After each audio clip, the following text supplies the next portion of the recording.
오늘은 사랑하는 우리 구독자 여러분에게 사도행전 17장을 중심으로 해서 한 편의 설교를 전하고자 합니다.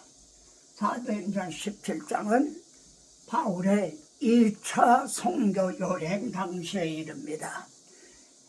데살로니가에 가서 복음을 전하다가 큰 소동이 일어났어요. 그래서 피신하듯이 밤에 베레아로 이렇게 갑니다. 그런데 데살로니가에 있는 유대인들이 말이죠, 베레아까지 쫓아왔어요. 그래서 또 소동을 벌여서 바울은 아덴으로 이렇게 옮겨집니다. 이렇게 데살로니가 지방에서 선교하다가 이렇게 베레아로 옮기고, 그리고 지금 아덴에 와 있습니다. 오늘 말씀은 아덴이 무대입니다. 바울이 아덴에서 디모데와 실라를 기다리다가 그 아덴의 성에, 오늘날 아테네라고 부르죠, 성에 우상이 가득한 것을 보고 마음에 격분을 했다. 그러면 바울이 보고, 그리고 마음에 격분한 것이 뭔가, 어떤 에피쿠로스와 스토아 철학자들도 바울과 쟁론할 때 아테네는 소크라테스나 플라톤, 아리스토텔레스 같은 분의 이 철학의 도시죠. 거기에 에피쿠로스 학파, 스토이파 그들과 이제 쟁론을 했다. 근데 그들이 붙들고 바울을 아레오바고로 데리고 갔다.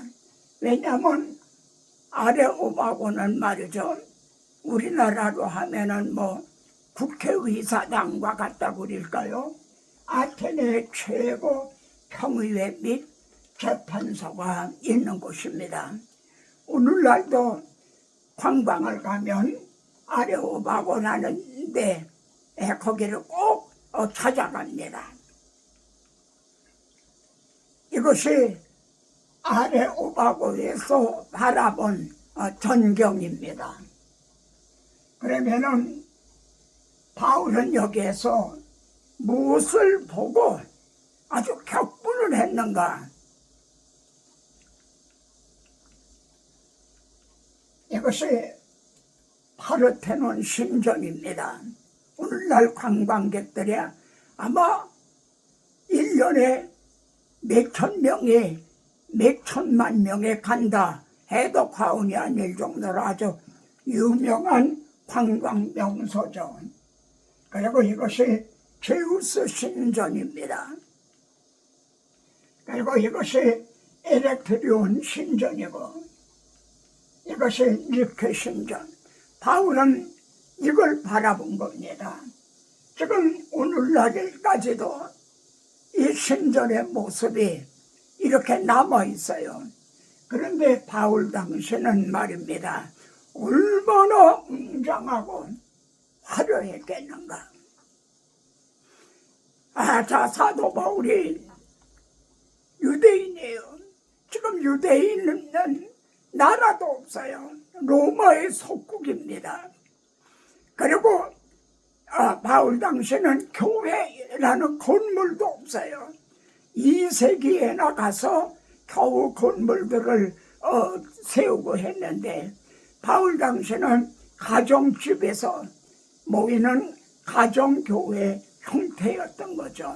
나라도 없고 예배당 건물도 없는 그가 지금 선교 여행을 왔다가 데살로니가에서 쫓기듯 베레아로 가고, 베레아에서 또 쫓기듯이 아덴으로 온 겁니다. 이런 처지에 있는 사도 바울이 무슨 이력이 많은 것도 아니에요. 이때 바울과 함께 한 일행이 누구였을까? 디모데와 실라도 지금은 함께 하지 않고 있는데 혹시 누가 함께 했었는지도 모르겠습니다. 어떤 면에서 아주 초라한 거죠. 그런 분이 이런 웅장한 어마어마한 신전 앞에 섰을 때 여기에서 압도를 당하고 아마 기가 죽을 그런 법도 합니다. 오늘날 우리들의 그러할 거 아닌가요? 네, 바울은 이제 여기 보면 복음서에 보면 말입니다. 주님이 성전에서 가르치시다가 나갈 때 어떤 제자가 말이죠. 이 돌들이 어떠하며 이 건물들이 어떠하니까 그 헤롯 성전을 가리키면서 이렇게 말한 거예요. 이게 어떤 뜻인 것 같습니까? 제자들은 주로 갈릴리 사람들이죠. 예루살렘 사람들은 갈릴리, 저 북쪽 사람들은 아주 촌사람, 이방인으로 취급하듯 하는 그런 사람. 이분들이 예루살렘 한번 구경하기를 아마 평생 소원으로 삼을 거예요. 근데 예루살렘에 그 웅장한 헤롯 성전을 보고 자신들을 봤을 때 얼마나 초라해 보이고 그랬을 건가. 그래서 성전을 말하자면 자랑하듯 부러워하듯 한 거 아니겠는가, 이런 마음이 듭니다. 그런데 사도 바울은 아테네에서 그 웅장한 신전들을 보면서도 기가 죽거나 위축을 당하거나 마음이 약하여지거나 하지 않았어요. 오히려 분이 여겼다. 이쯤에서 우리들에게는 이러한 분이 여기는 마음이 있는가? 만일 우상에 대한, 비진리에 대한 이 분이 여기는 마음이 없다면 복음에 대해서 사랑하는 마음, 복음에 대한 열정도 없다는 것이 되겠죠. 바울은 말입니다. 내가 돌아다니며 보다가 알지 못하는 신에게라. 알지 못하는 신에게라. 신이 하도 우상이 많다 보니까 알지 못하는 신에게라 하는 게 있어요.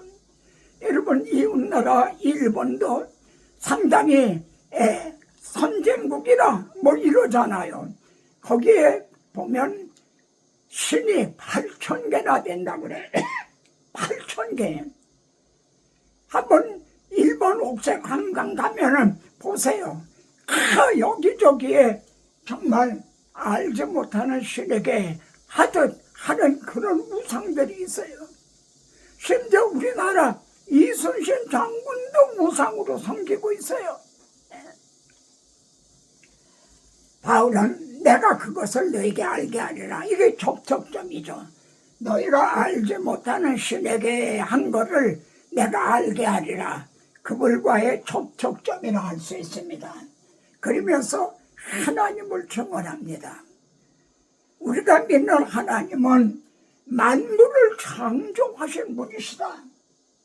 이분은 천지의 주제가 되시기 때문에 사람의 손으로 지은 이런 신전에 있는 분이 아니다. 그렇지 않습니까? 이 건물에 있는 거는 우상인 거죠. 살아계신 하나님은 이런 어떤 사람의 손으로 지은 곳에 계신 분이 아니다. 오히려 기가 죽지 않고 위축되지 않고 담대하게 전하고 있는 거죠. 그리고 심판을 말합니다. 그리고 예수 그리스도를 죽은 자 가운데서 살리신 것으로 그분이 심판주로 다시 오신다는 믿을 만한 증거를 주셨다. 이것이 주님이 말씀한 요나의 표적밖에는 보일 것이 없다 한 요나의 표적인 거죠. 예수 그리스도가 죽으시고 부활하셨다. 지금 하나님에 계시다가 심판주로 이제 다시 오신다. 이것을 믿지 않는다면 그에게 더 보여줄 그런 표적은 없는 겁니다. 그런데 바울이 에덴에서 말이죠, 고린도로 오죠. 그런데 고린도전서 2장 3절에 보면 내가 너희 가운데 거할 때에 약하고 두려워하고 쉼이 떨었노라 이렇게 말합니다. 아테네에서 그렇게 담대하던 우상을 보고 부흥이 여기던 바울이 어떻게 고린도에 와서는 이렇게 약하고 두려워하고 쉼이 떨었노라 하는가? 바울 서신 전체로 보아도요, 이렇게 말씀하는 데가 하나도 없어요.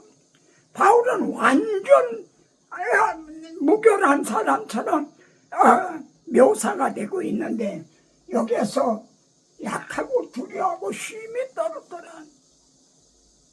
자신의 어느 한 면을 이제 보여주고 있는 거죠.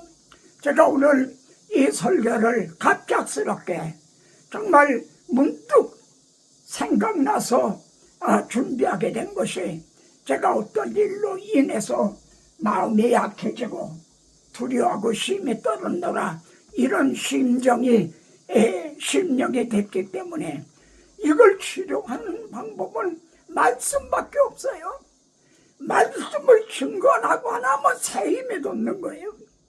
그래서 갑작스럽게 시편을 제쳐놓고 이 말씀을 준비하게 된 겁니다.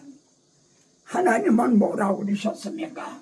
밤에 주께서 환상 가운데 바울에게 말이죠, 두려워하지 말아라. 그리고 침묵하지 말고 말하라.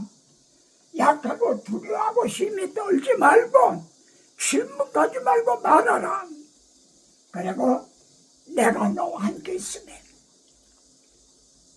우리들의 그 힘이 뭡니까? 근원이 뭡니까? 하나님이 나와 함께 하신다. 아브라함의 담대함이 어디서 온 겁니까? 다윗의 담대함이 어디서 온 겁니까? 성경에 등장하는 모든 사람들의 그 원동력은 하나님께서 나와 함께 하심이라, 여기에서 온 거죠.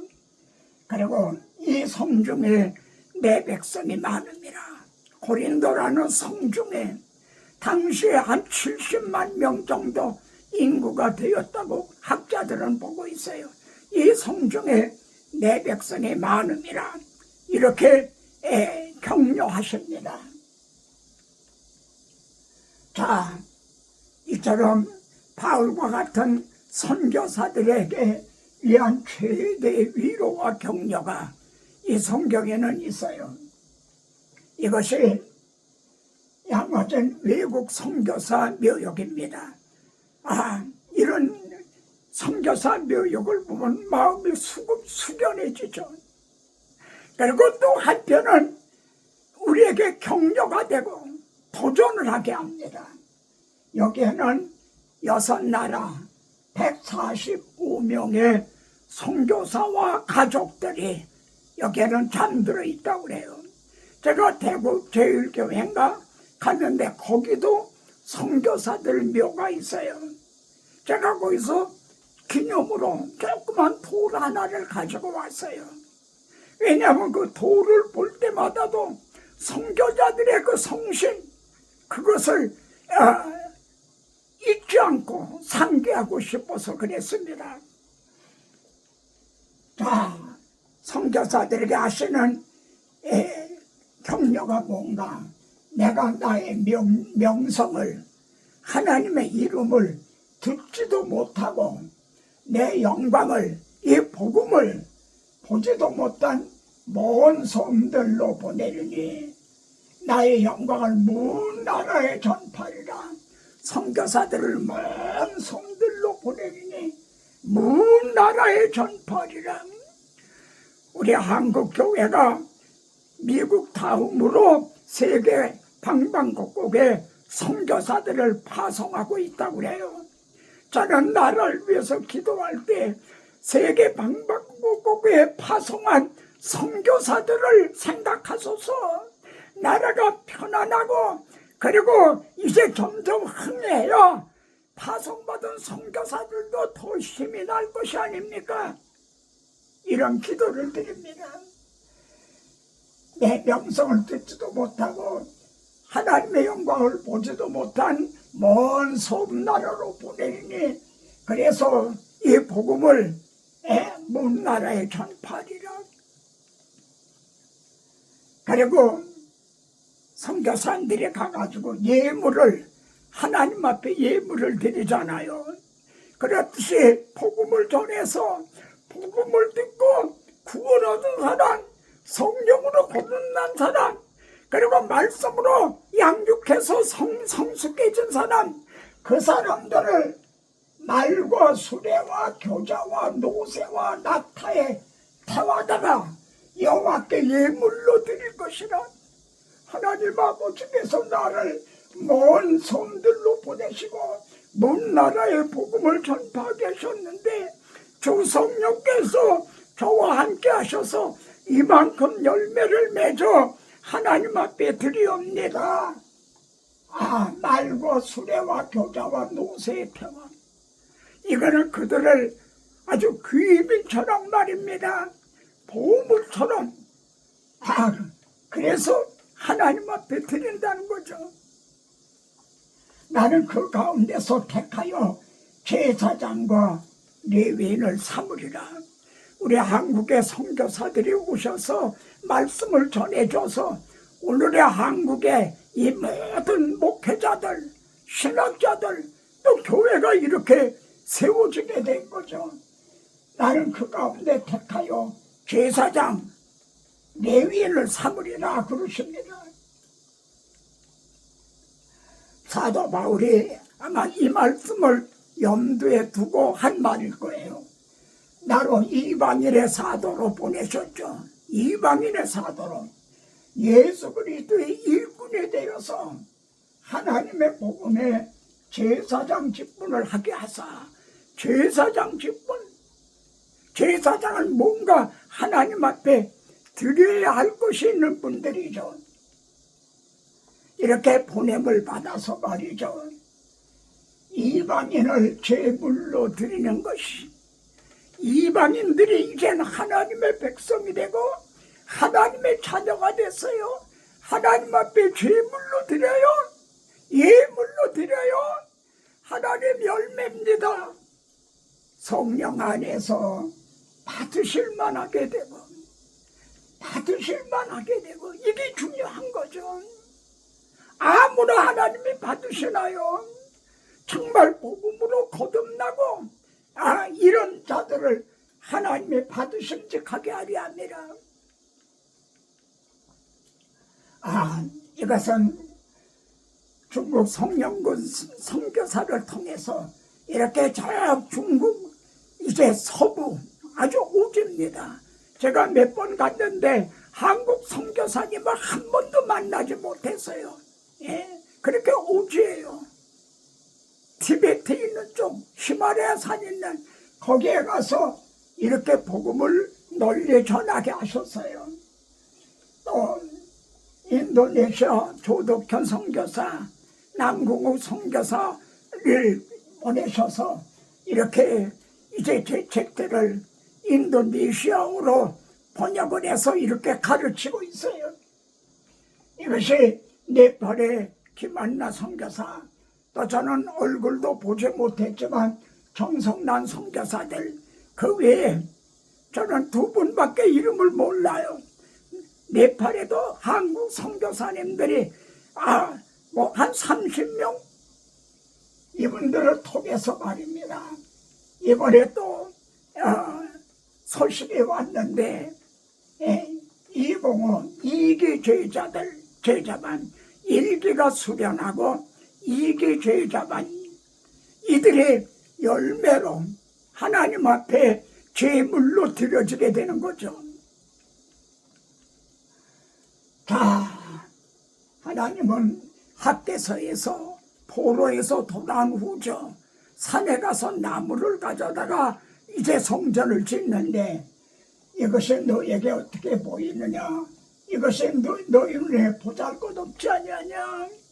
선교사님들이 나가서 선교할 때 큰 열매 눈앞에 보이잖아요. 열매가 너무 빈약한 것 같아요. 그래서 선을 행하다 피곤하고 낙심하게도 되는 거죠. 또 우리 한국에서도 이천교회, 심지어 지하교회 섬기는 성도들도 있어요. 그분들이 볼 때 이천교회, 지하교회 얼마나 이제 보잘것없어 보입니까? 그러나 그 강단에서 복음이 바르게만 선포된다면 이 교회는 빌라델비아 교회 같은 교회, 서문화 교회와 같은 그런 교회인 거예요. 수르바벨아 스스로 굳게 할지어다. 대지상아 스스로 굳게 할지어다. 이 땅 모든 백성아 스스로 굳게 하여 일할지어다. 그리고 또 하실 말씀에 내가 너와 함께 한 거라. 하나님이 나와 함께 하신다면 다니엘서에도요, 큰 은총을 받은 사람이요 두려워하지 말라. 다니엘은 지금 포로로 이제 잡혀간 가운데서 선지자로 세움을 받았죠. 두려워하지 말라. 편안하라. 강건하라. 강건하라. 이 말씀 꼭 좀 찾아보세요. 그리고 용기를 얻으세요. 편안하라. 강건하라. 강건하라. 다니엘은 이렇게 말합니다. 그가 이같이 내게 말하였으매 내가 곧 힘이 나서. 다니엘이 힘이 났다는 거예요. 지금 저도 이 말씀을 전해야 저도 힘이 날 것 같아요. 주께서 나를 강건하게 하셨사오니 말씀하옵소서.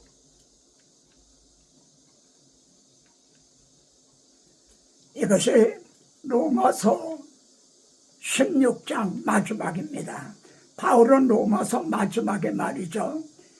약 36명의 이름을 일일이 호명을 해요. 그걸 다 외웠단 말인가?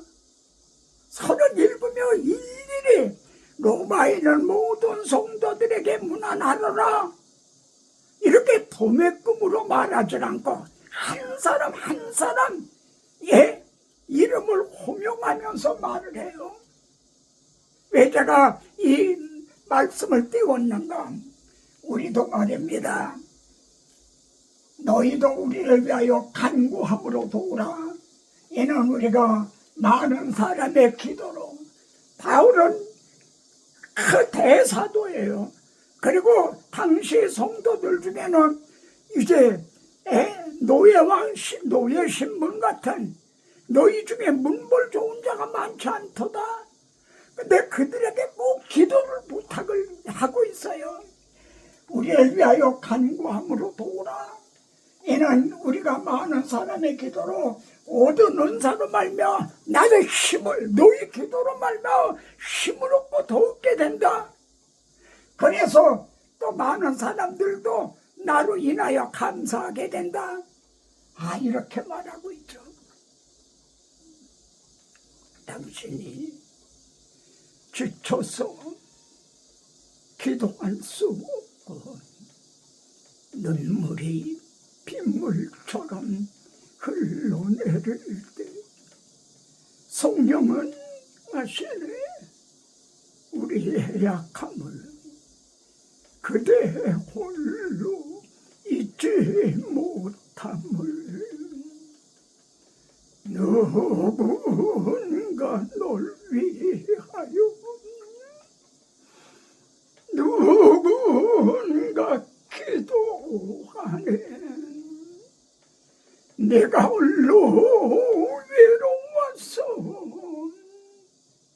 마음이 무너질 때 누군가 널 위해 기도하네. 뼈 아픈 눈물을 흘릴 때와 쓰라린 마음으로 탄식할 때 그 누군가 널 위하여 누군가 기도하네. 내가 홀로 외로워서 마음이 무너질 땐 누군가 널 위해 기도하네. 선교사님들을 위해 기도할 때 선교사님들에게 이렇게 한꺼번에 기도하시는 것도 잘하시는 겁니다.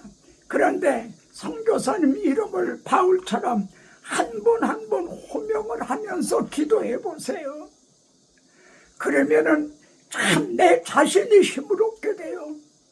저도 세계 방방곡곡에 파송된 선교사님 최소한도 36분 정도 이름을 암기하면서 호명하면서 기도하기를 원합니다. 누군가 널 위하여 누군가 기도하네. 내가 홀로 외로워서 마음이 무너질 때 누군가 널 위해 기도하네. 저도 시청자 여러분들을 위해서 기도합니다. 제가 이름을 아는 것 호명하면서 기도합니다. 여러분도 처음에서 기도해 주시기를 바랍니다. 다음 시간에도 뵙죠.